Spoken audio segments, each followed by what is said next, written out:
The pediatric ICU was filled with the low, mechanical hum of machines that never slept. At 2:43 a.m., that silence broke. A sudden spike on the monitor, a flat dip in oxygen. An urgent red glow began pulsing from the screen beside the crib. "Nurse." Hannah dropped her coffee mid-sip and sprinted down the hallway, already bracing for the worst. She wasn't new to code blues, but this one was different. This one belonged to baby Soren, 6 months old, paralyzed from the neck down since birth. He'd never kicked his legs, never clenched his fists, never rolled over or reached for anything. His parents, Mireya and Colin, had been sleeping in shifts for weeks, hoping for even the tiniest sign that he was aware, responsive, present. But he remained silent, fragile, and motionless, a heartbeat and a pair of eyes barely tethered to the world. Until now, when Hannah burst through the door, she expected chaos. What she saw stopped her cold. The baby's vitals had stabilized. No CPR, no seizures, just stillness, but not the usual kind. Because right there, on the sterile hospital floor beside Soren's crib, sat a small, scruffy puppy. He had no name, no ID tag. Just damp fur, 2 large ears, and a pair of wide amber eyes that didn't blink. He was trembling slightly, like he knew he wasn't supposed to be there. But he didn't run. He was staring straight up at the baby. And Soren was smiling. Not a twitch, not a random spasm. A smile, clear, calm, unmistakable. Hannah dropped her clipboard. Within minutes, the hallway filled with nurses, then a neurologist, then security. Everyone asked the same question. How did the dog get in? But no one had an answer. The doors had been locked. The wing was restricted. There were no therapy animals on schedule that night. And even if there had been, this pup didn't belong to the program. He wasn't trained. He wasn't tagged. He wasn't even clean. But he had climbed onto the lower rail of Soren's crib, rested his chin on the bar, and just watched, as if the two of them had known each other all their lives. By sunrise, the puppy had a name, Milo. And from that moment on, nobody could explain what he did next. Because for a baby who couldn't move, couldn't speak, couldn't even cry for help, Milo didn't just keep watch, he started changing everything. By the end of that first morning, Milo had become a fixture in room 211. No one had the heart to move him, not after what they'd seen. He hadn't barked, chewed wires, or made a mess. He'd simply stayed by Soren's crib, his chin resting on the metal rail, his amber eyes locked on the baby's face like he was waiting for something. And maybe he was, because Soren was changing. Nurse Hannah had checked the records herself. In 6 months, Soren had never displayed a voluntary facial expression. No smiles, no frowns, no signs of emotion beyond pain-induced reflexes. But now, the baby smiled every time Milo stirred. Not gasping laughter, not dramatic joy, but soft, subtle smiles. The kind that made everyone in the room stop breathing for a second just to take it in. Doctors called it a coincidence. Maybe a muscular twitch mistaken for a smile. Maybe the dog's presence was calming enough to reduce stress in Soren's body. But Hannah wasn't convinced, because she'd been there. She'd seen it. The baby looked at Milo. He tracked him with his eyes. He responded to his soft whimpers. Something deeper was happening. Something no monitor could explain. Milo became Soren's shadow. Every feeding, every temperature check, every whispered lullaby through the wires and machines. Milo was there. He didn't move much, just sat close, breathing in rhythm with Soren's shallow breaths, offering his warmth like a second heartbeat beside the crib. It was during a thunderstorm 4 nights later that everything changed again. The power had flickered briefly around midnight. Emergency lights buzzed into place. Monitors reset. Outside, lightning cracked the sky, and the rumble of thunder rolled across the hospital. Most babies startled. A few cried, but Soren remained still. As always, no flinch, no twitch, just motionless, silence, until Milo stood. He hadn't moved in hours, but now he rose to all fours, ears perked, eyes locked on Soren's pale face. Slowly, he climbed onto the chair beside the crib. One paw lifted gently and rested on the bar. Then, he let out a low whine, barely a sound, more breath than voice. It wasn't a whimper of fear. It was directed at the baby, as if he were checking. "Are you okay? I'm still here." And Soren moved. First, his fingers, the tiniest flick. Then again, it wasn't involuntary. It was a slow, shaky curl of his right hand, something he had never done before. The movement was so subtle, so unexpected that the night nurse on watch thought she imagined it. But when she ran to the crib and looked closer, Soren's fingers were still flexing. Not all of them, and not consistently, but they were moving. The monitor confirmed it. Tiny electrical activity in the motor neurons, just enough to register. By morning, the story had spread across the entire hospital. Dr. Kinley, Soren's lead neurologist, ordered new scans. Physical therapists were called in. Specialists argued over the data. Some said it was a stimulus reaction. Perhaps the dog's proximity had helped reduce Soren's internal stress levels enough to activate dormant responses. But Hannah and the rest of the ICU nurses knew better. It wasn't science alone. It was Milo. Because the same thing happened again and again. Whenever Milo drew near, Soren responded. Small hand movements, slight shoulder twitches, even a faint attempt to turn his head. Every time the puppy touched the crib, Soren's vitals improved. Not dramatically, not enough to call it recovery, but enough to prove that this child, this silent, still, and forgotten child, was trying, and Milo knew it. He adjusted to Soren's schedule like he'd memorized it. He dozed lightly during feedings. He perked up during therapy. And when Soren cried, no sound, just small shudders and watery eyes, Milo would lift his paw and touch the mattress.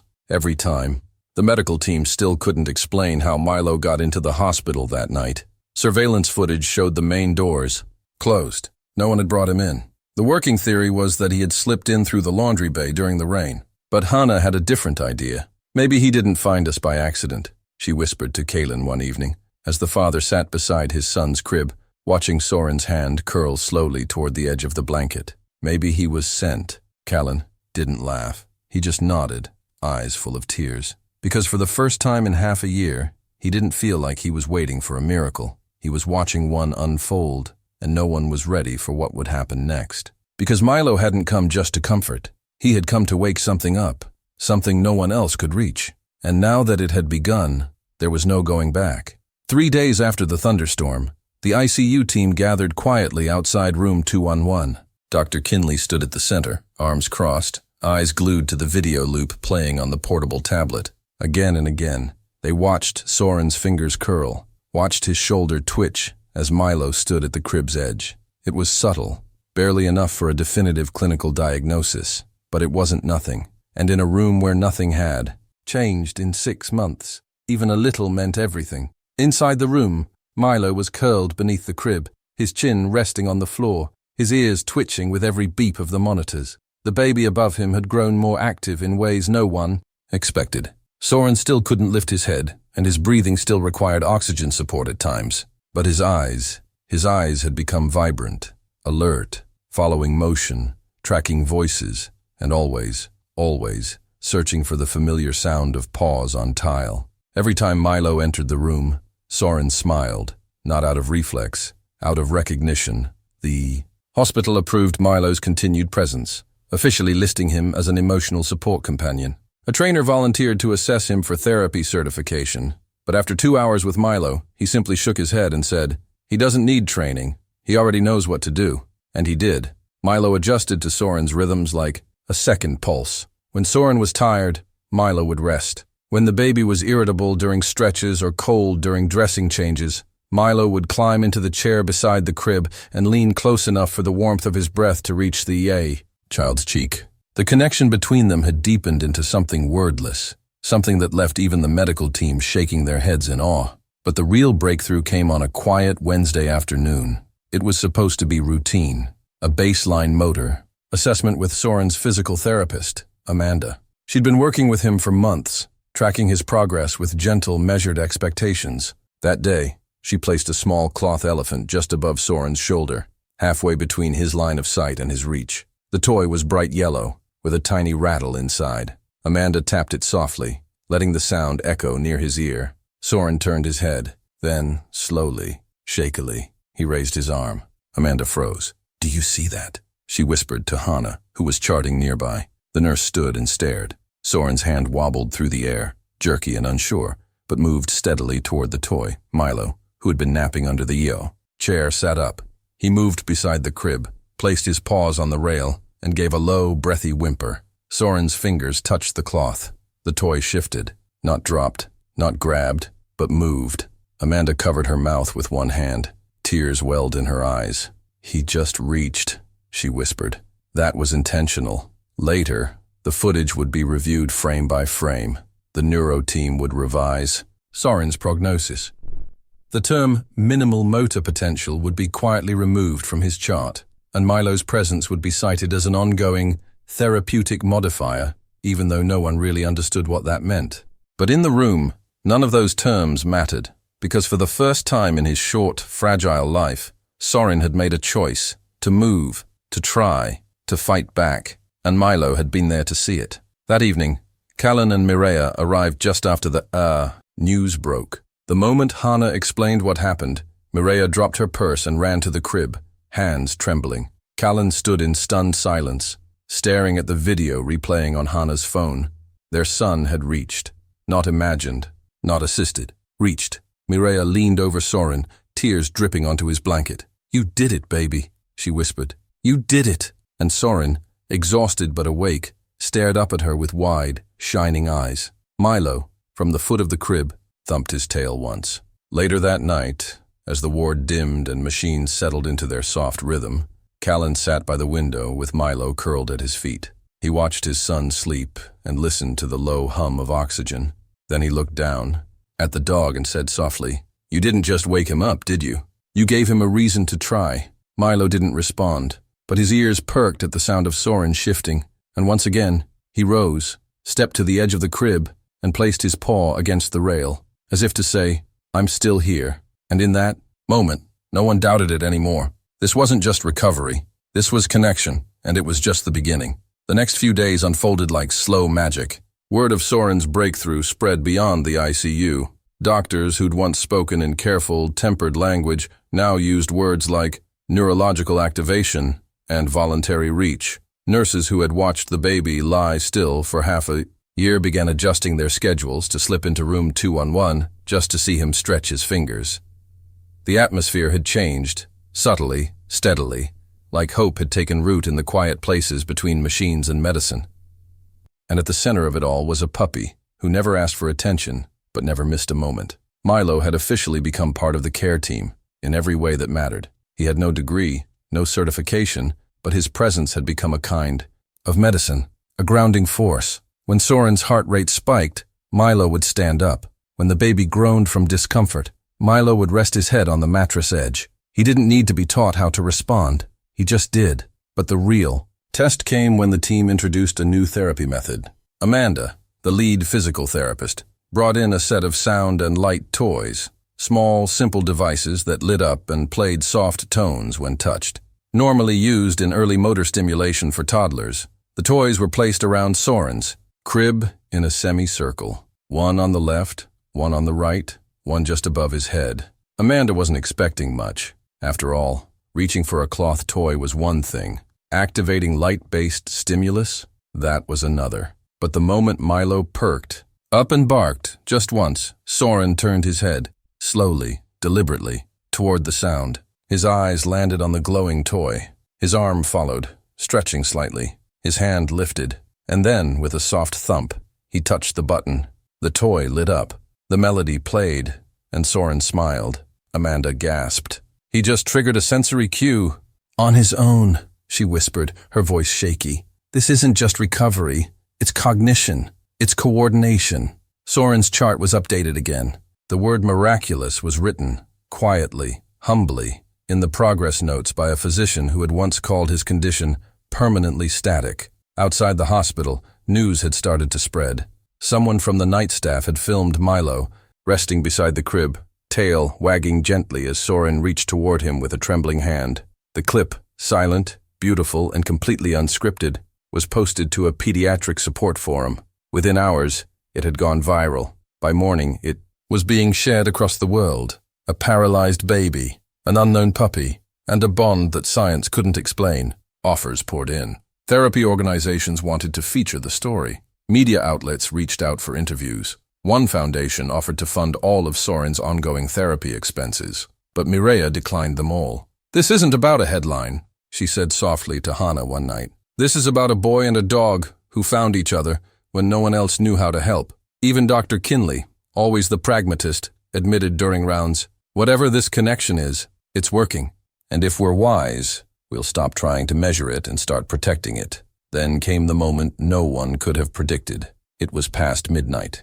Callan had fallen asleep in the chair by the window, and Hannah was the only nurse on shift in the ICU. A sudden power flicker brought the hallway lights down to emergency dim. The monitor let out a single alert tone, not dangerous, just a signal of change. When Hannah walked in, Soren was moving, not wildly, not fully, but his head was lifting, his shoulders were shifting, he was trying to roll, his torso twisting ever, so slightly as if his body had finally remembered what it was meant to do. And Milo, awake and alert, was right there beside him, one paw stretched across the mattress, gently nudging the blanket aside to give Soren more space. Hannah didn't call for backup. She didn't want to break the moment. She simply stood there, watching. Soren's body trembled with effort, and though he didn't complete the roll, his body arched just enough to tilt sideways. He was no longer still, no longer locked in that same rigid pose that had defined his first 6 months. He was fighting his way back, in real time, and the only witness besides the nurse with tear-filled eyes was a puppy who hadn't blinked once. By morning, the shift report included a line. No one had expected to write, "Patient-initiated movement beyond previous range. Motor engagement noted without external physical stimulation. Puppy present and active throughout." They didn't know it yet, but that night would mark a turning point in Soren's life. Because what Milo had done wasn't just comfort a child. He had sparked something in him. A will to move, a reason to try, a sense that someone was always there, even in the silence. And from that moment on, the question wasn't if Soren would improve, it was how far he would go. Spring arrived slowly, as if the seasons themselves were holding their breath, waiting to see what Soren would do next. Room 211 no longer felt like an ICU. It felt like the heartbeat of the entire hospital. Staff passed by just to peek in. Therapists requested rotation schedules that placed them near Soren's door. Volunteers whispered about the miracle baby and the dog who never left his side. And in the middle of it all, little Soren, who once lay still as stone, now moved with determination. Every day brought something new, a lifted finger, a shifted foot, a slight head turn that followed his name. Each moment, no matter how small, was recorded, tracked, and celebrated. The kind of progress that would have once been dismissed as non-significant now carried the weight of something deeply human. And always, beside him, Milo remained. His eyes sharp, his body relaxed, his presence so constant that the machines in the room began to feel like background noise compared to the sound of his breathing and the soft scratch of his paws as he moved closer to Soren's crib. But no one could have predicted what happened that afternoon. It was a Wednesday, the kind that filtered light through the blinds just gently enough to make everything glow. Soren's parents were both there. Mireia was humming quietly as she folded a fresh blanket, and Callan was reading a board book softly, even though Soren hadn't yet spoken a word. Amanda, the therapist, was finishing a session using one of the light toys. She placed it slightly above Soren's left shoulder, out of reach, and said playfully, "Let's see if you're in the mood to show off today." Milo was watching from the chair, head tilted. Soren blinked, his gaze fixed. Then he moved. Not his arm, not his fingers. He rolled.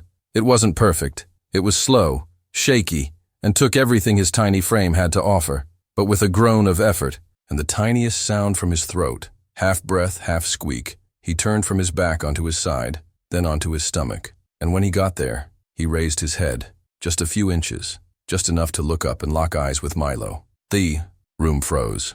Mireia dropped the blanket. Amanda gasped so loudly it startled a nurse walking past. Callan dropped the book in his lap and knelt beside the crib, tears streaming down his face without shame. And Milo, as if he had known it all along, stepped closer, placed his paws gently on the edge of the mattress, and gave a single, low bark, soft and full of pride. Soren smiled. Not a flicker, not a twitch, a wide, open, beaming smile. And then he laughed. The sound was thin, unsteady, but pure, a bubbling little giggle that filled the space with something none of them had ever heard from him before. Not once in 6 months, not through surgeries, not through seizures, not even in his sleep. It was his voice. It was the sound of him returning. A nurse from the hallway caught it on video. It wasn't staged or planned. No wires had been disconnected. No staff had been warned. Just a father weeping, A mother with her hands over her mouth, a therapist frozen in disbelief, a dog pressing his muzzle toward the child he'd never left, and a baby who had once been declared unreachable, laughing. The video made its way online within the hour. By midnight, it had been viewed more than 10 million times. But back in room 211, the world had already stopped, because in that moment, there was no internet, no medical chart, no prognosis, just, Soren, finally living. From that day forward, Soren's care plan changed. It shifted from comfort-based to recovery-focused. He was moved from ICU to a private pediatric therapy suite. His limbs, once stiff and unresponsive, began to bend and stretch during exercises. His neck gained strength. His vocal cords, though delicate, produced small coos, then babbles, then the early syllables of a boy discovering what it meant to speak. And every time he took a step forward, every time he raised a hand, reached for a toy, or responded to his name, Milo was there. Always watching, always knowing, like his only job was to be exactly what Soren needed, when he needed it. After 3 months, Soren left the hospital. The staff lined the hallway to say goodbye. Some clapped, others cried. Amanda bent to kiss his forehead, and Dr. Kinley, the man who had once feared Soren would never respond, stood back with a hand over his chest, speechless. As for Milo, he walked beside the stroller like he'd been born for it. Not on a leash, not directed, just there. Loyal as ever, the family didn't go home alone. The hospital, with full support from the medical board, granted permanent adoption rights to the dog who had saved their son's life. He wasn't just a puppy, he was the reason Soren had come back. Years later, when Soren took his first independent steps across the living room floor, it wasn't to his parents, it was toward Milo. Milo, older now, with silver around his muzzle and slower steps, wagged his tail as Soren collapsed into his side in a fit of laughter. The same smile, the same bond, because sometimes a miracle doesn't arrive in a flash of light or a machine's breakthrough. Sometimes it pads quietly into a room on 4 small paws, climbs beside a crib, and waits. Waits until someone forgotten finds the will to return. And when they do, the world changes forever.